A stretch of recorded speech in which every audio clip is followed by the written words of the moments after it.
Olá, boa noite. Eu sou William Galvão e começa agora o Jornal da Justiça desta terça-feira, 14 de novembro. O Conselho Nacional de Justiça define regras para o Exame Nacional da Magistratura. A habilitação nacional será pré-requisito para inscrição nos concursos para a carreira de juiz. Este é um dos destaques de hoje. E você acompanha também nesta edição. O Supremo pede informações à União sobre medidas de proteção a povos indígenas isolados. O Ministério Público Federal pede a condenação do ex-deputado Daniel Silveira por desvio de R$220 mil dos cofres públicos. E ainda, para contribuir no combate à violência no ambiente escolar, CNJ e Ministério da Educação vão implementar o projeto Justiça Restaurativa nas escolas de todo o país.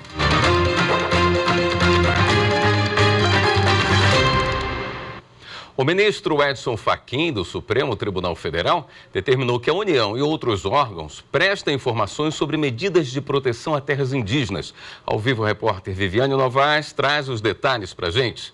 Boa noite, Viviane.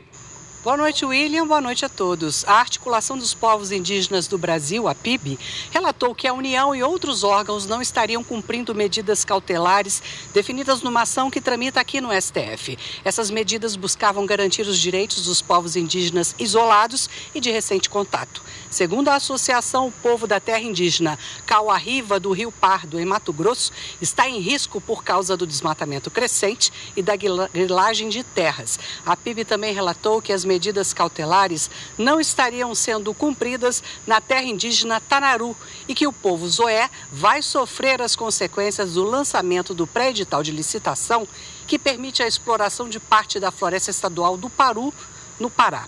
A associação afirma que o processo de licitação teria ocorrido sem consulta prévia às comunidades indígenas. O ministro Edson Fachin pediu que a União, a FUNAI, os governos de Mato Grosso e do Pará e a Prefeitura de Colniza, em Mato Grosso, prestem as informações sobre as medidas de proteção aos povos indígenas no prazo de 5 dias. O ministro determinou que, depois, os autos sejam enviados à Procuradoria-Geral da República para manifestação também no prazo de 5 dias. William. Obrigado, Viviane. A primeira turma do STF restabeleceu o cálculo de complementação de salários da Petrobras. Ficou decidido que a fórmula para calcular a remuneração mínima por nível e regime, negociada em acordo coletivo, não fere a liberdade de negociação entre sindicatos e empresas. Repórter Bruno Silveira.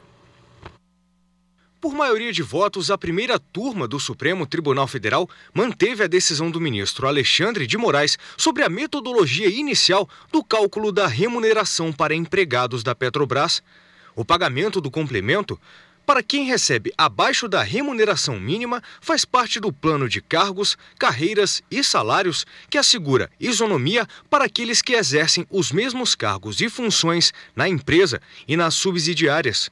Um empregado havia ajuizado uma reclamação trabalhista questionando a forma como a empresa calculava o pagamento desse complemento com a inclusão de adicionais e vantagens remuneratórias, mas o pedido foi negado pela primeira instância e pelo Tribunal Regional do Trabalho da 21ª Região. Mas em 2018, o Tribunal Superior do Trabalho decidiu que adicionais previstos na Constituição Federal e na legislação trabalhista não podem ser incluídos na base de cálculo. No STF, o recurso extraordinário foi apresentado pela Petrobras, Petrobras Distribuidora, Transpetro, além da União, alegando violação à liberdade de negociação e à autonomia das partes.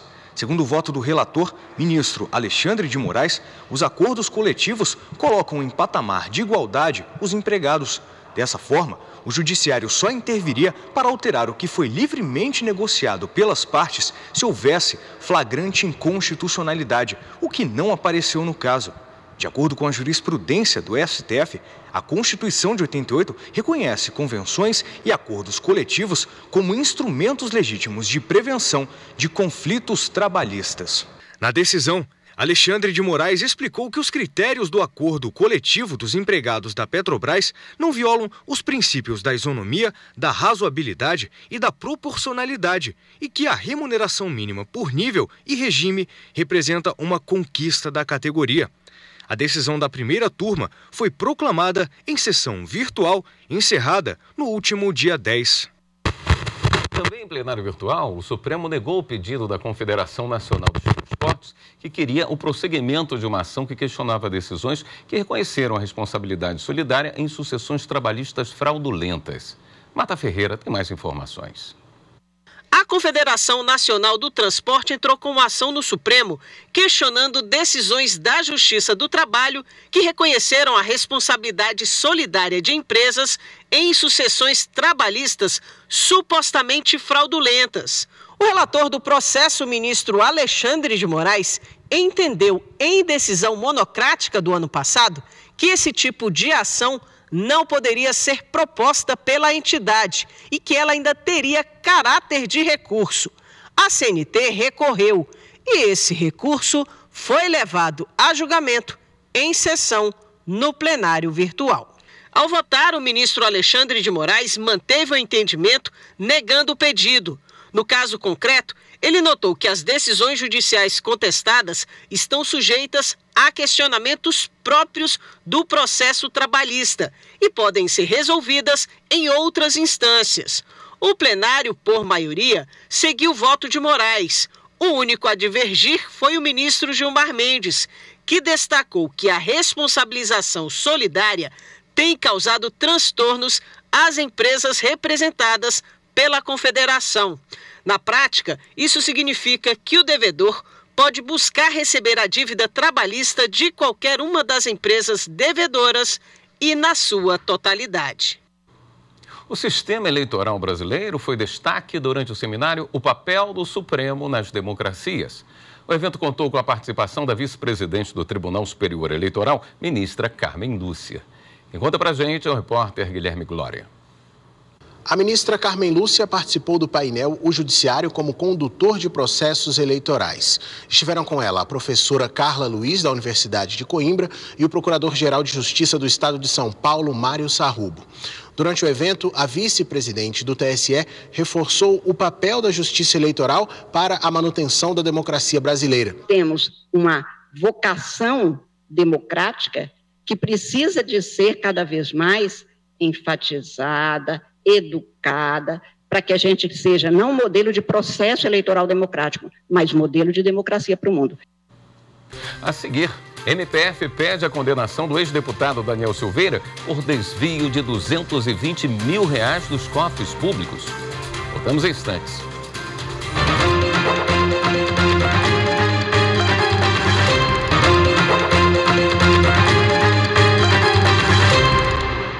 O Ministério Público Federal pediu a condenação do ex-deputado Daniel Silveira por desvio de R$220 mil dos cofres públicos. Ele é acusado de improbidade administrativa. Marta Ferreira.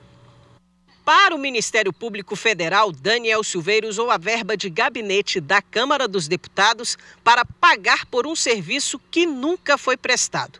Em julho de 2019, o então deputado federal pediu à Câmara o reembolso por serviços contratados pelo próprio gabinete. A nota fiscal, no valor de R$10 mil, atesta que um advogado trabalhou como consultor para a elaboração de um projeto de lei. O estudo era sobre a liberação do uso de armas não letais por professores da rede pública e privada.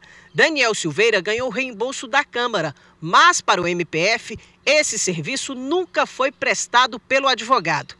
Daniel Silveira está preso no Rio de Janeiro porque foi condenado pelo Supremo Tribunal Federal pelo crime de ameaça ao Estado Democrático de Direito. A pena é de 8 anos de prisão. O Tribunal de Justiça do Distrito Federal manteve a decisão que condenou o governador do DF, Ibanez Rocha, e outros réus a devolver R$106 mil aos cofres públicos.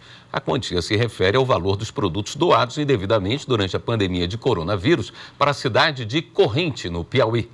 Repórter Viviane Novaes. O governo do Distrito Federal doou 10 mil luvas e 12.500 máscaras de proteção para o município de Corrente, no Piauí, em 2020. Segundo o processo, a doação não seguiu as formalidades legais. De acordo com a desembargadora Ana Catarino, do Tribunal de Justiça do Distrito Federal, a entrega dos produtos foi feita antes mesmo de ser encaminhada para o setor competente que formalizaria a doação. A desembargadora afirma que o termo de doação só foi feito 2 meses depois do envio dos materiais para a corrente e que poucos dias depois da entrega houve abertura de uma contratação emergencial de luvas com as mesmas características das que foram doadas. O tribunal manteve a decisão da 6ª Vara de Fazenda Pública, que condenou o governador Ibanez Rocha e outros réus por doação irregular. Eles terão que devolver aos cofres públicos R$106 mil. Esta quantia corresponde às máscaras e luvas enviadas para o município do Piauí. O Ministério Público de São Paulo denunciou o juiz Valmir Maurici Júnior por agredir e humilhar a mulher dele. O caso ocorreu em março em Caraguatatuba, no litoral de São Paulo. Maurici Júnior está afastado das funções por decisão do Conselho Nacional de Justiça desde abril. O Tribunal de Justiça do Estado mantém procedimento administrativo contra o juiz. Em ação conjunta, os Ministérios Públicos Federal, do Trabalho e Emprego, a Receita e a Polícia Federal fizeram uma operação para desarticular uma organização criminosa acusada de falsificar e contrabandear cigarros de marcas paraguaias. As informações com Márcio Fontinelli. Ao todo foram cumpridos 11 mandados de prisões preventivas, 13 de prisões temporárias e 35 mandados de busca e apreensão em residências, galpões e empresas com endereços em São Paulo, na Bahia, no Amazonas, em Minas Gerais e no Pará.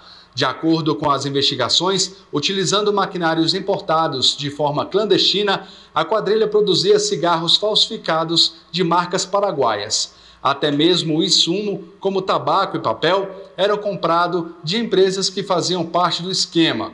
Os trabalhadores que fabricavam os produtos estavam em condições análogas à escravidão, sem comunicação e confinados sob vigilância.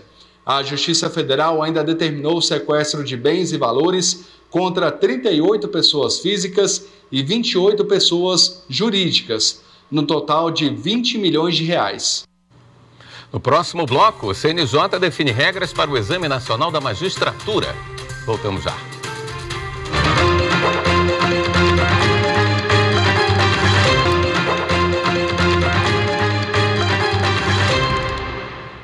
O Conselho Nacional de Justiça aprovou hoje as regras para a instituição do Exame Nacional para a Magistratura. Vamos falar ao vivo com o repórter Pablo Lemos, que tem todas as informações para a gente. Oi, Pablo, boa noite.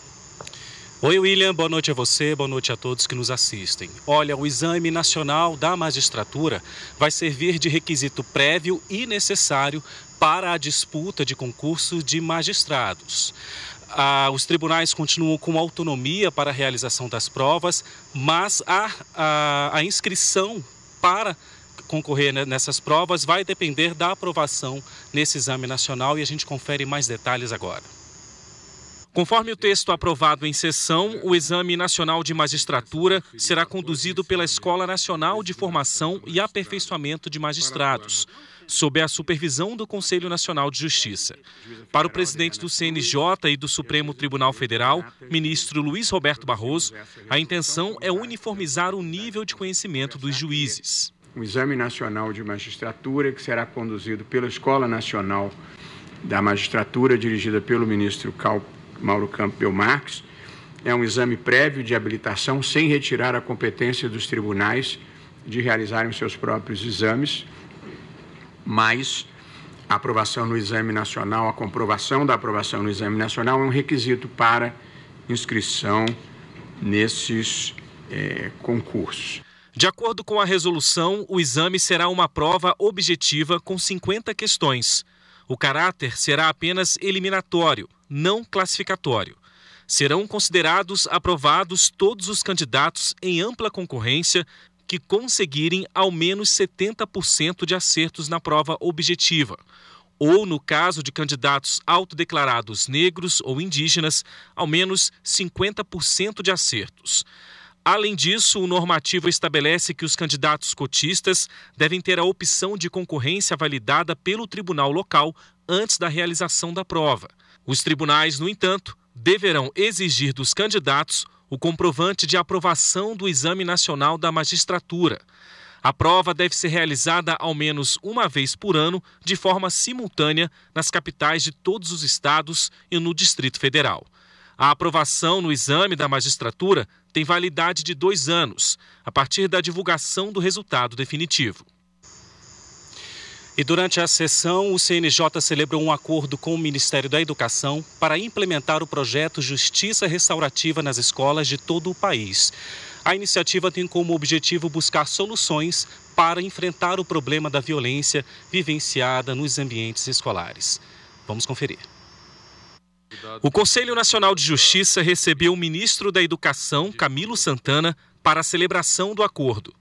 Para o presidente do Supremo Tribunal Federal e do CNJ, ministro Luiz Roberto Barroso, a parceria significa um compromisso com a melhoria da qualidade da educação no Brasil. Como eu disse no meu discurso de posse no Supremo Tribunal Federal, 3 prioridades na vida de um país devem ser educação, educação de qualidade e educação para todos. E nada disso é possível num ambiente escolar permeado pela violência. Levantamento da Ouvidoria Nacional de Direitos Humanos, divulgado no início deste mês de novembro, e referente ao Disque 100, constatou aumento de 50% das denúncias de violência em instituições de ensino entre 2022 e 2023, que saltaram de 6,3 mil para 9,5 mil denúncias. Camilo Santana falou sobre a política nacional de enfrentamento à violência nas escolas brasileiras e ressaltou a importância da parceria com o CNJ.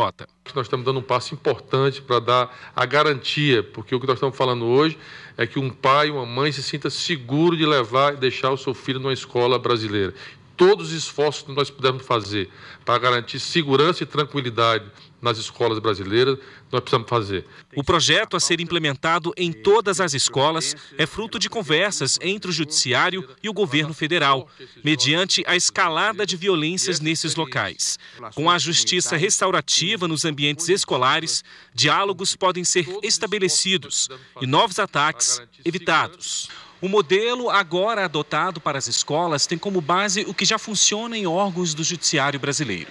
Na prática, a justiça restaurativa, de modo geral, atua em casos como briga, ameaça, lesão corporal leve, dano patrimonial. São chamados crimes de menor potencial ofensivo. Entre as atribuições do Conselho Nacional de Justiça e do Ministério da Educação para a implementação do projeto estão a elaboração e execução do plano, compartilhamento de informações entre as instituições e realização de vistorias. No Tribunal de Justiça do Distrito Federal e Territórios, por exemplo, a justiça restaurativa funciona há 14 anos. Em 2018, mais de 60% dos processos analisados chegaram a um acordo. Mais cedo, o plenário do CNJ aplicou a pena de censura a um desembargador do TRT da 4ª Região por manifestação política. Os conselheiros também decidiram advertir o juiz Hudson Marcos, do Tribunal de Justiça de Santa Catarina, por omissão na audiência sobre o suposto estupro contra a influencer Mariana Ferrer. Em 2018, Mariana foi exposta a constrangimento por um advogado.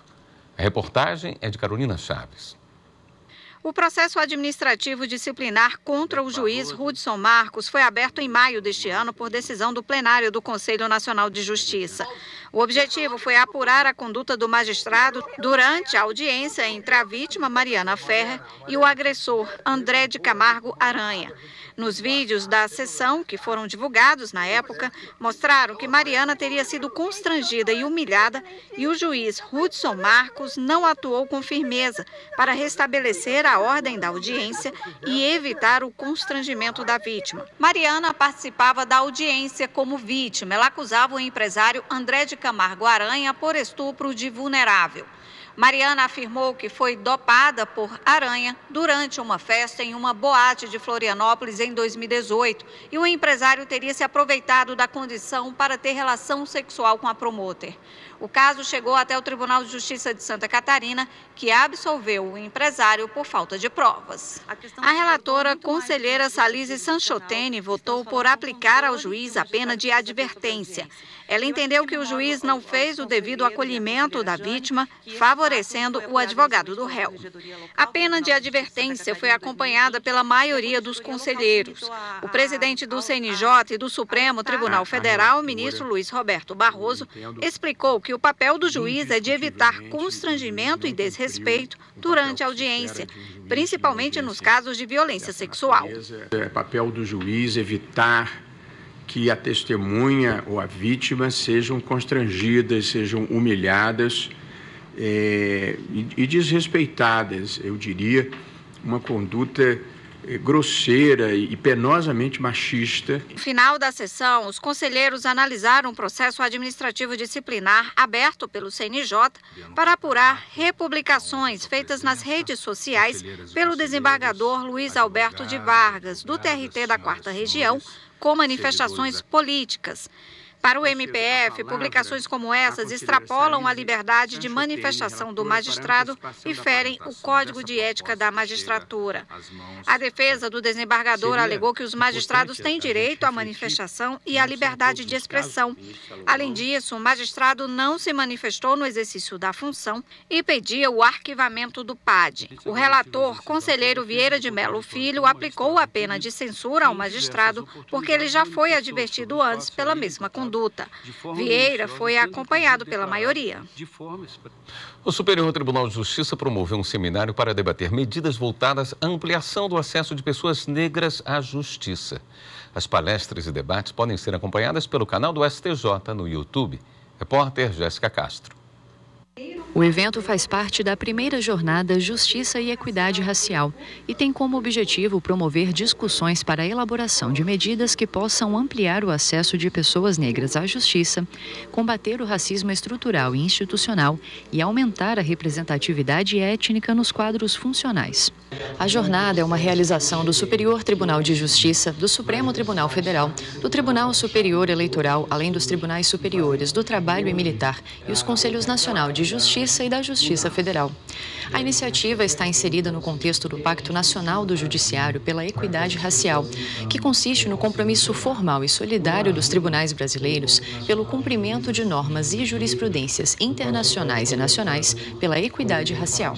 A jornada Justiça e Equidade Social, valorizando raízes, transformando o futuro, reúne representantes dos meios jurídico, acadêmico, político, empresarial, artístico e jornalístico. O ministro do STJ, Benedito Gonçalves, participou de um painel sobre o Poder Judiciário e a tutela da equidade racial e destacou o papel da justiça na luta contra o racismo.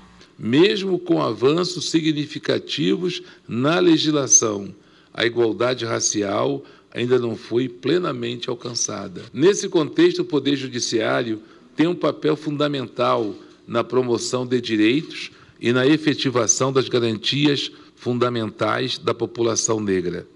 Através de seus diversos órgãos, em todas as instâncias, o Judiciário tem o poder e a responsabilidade de garantir que todas as pessoas, independentemente da cor de sua pele, tenham seus direitos respeitados. Como parte da programação, está disponível no Superior Tribunal de Justiça a exposição Cidadania Afro-Brasileira, organizada pela Embaixada de Camarões no Brasil. A jornada, que acontece até o dia 28 de novembro, propõe palestras, exposições de filmes e rodas de debate para traçar metas para conquistar uma efetiva equidade sob o aspecto racial na justiça e na sociedade. Esta edição do Jornal da Justiça fica por aqui. Uma boa noite para você. Até amanhã.